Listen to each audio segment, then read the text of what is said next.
If you are trying to install NBA 2K26 on the Xbox app or Microsoft Store and nothing happens, you are not alone. This is one of the biggest Game Pass PC issue right now. Most Reddit users found the problem is usually caused by gaming services, Xbox App Cache, or a broken Microsoft Store connection.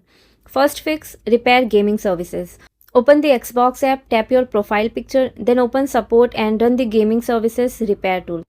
Many players said the download started immediately after the repair completed. Still stuck? Press Windows plus R, type wsreset.exe and press enter.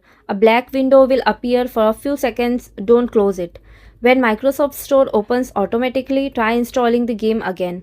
Next, reset the Xbox app and Microsoft Store. Open settings, then app, then installed apps. Find Xbox app, open advanced option, then tap repair. If repair doesn't work, tap reset.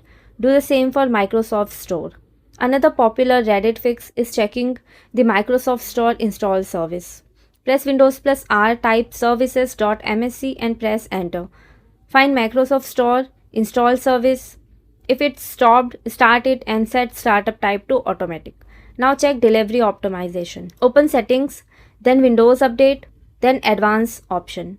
Open delivery optimization and advanced options. If any bandwidth limit are enabled, turn them off. Several users reported download instantly resume after moving those limits. Last fix: sign out and sign back into both apps.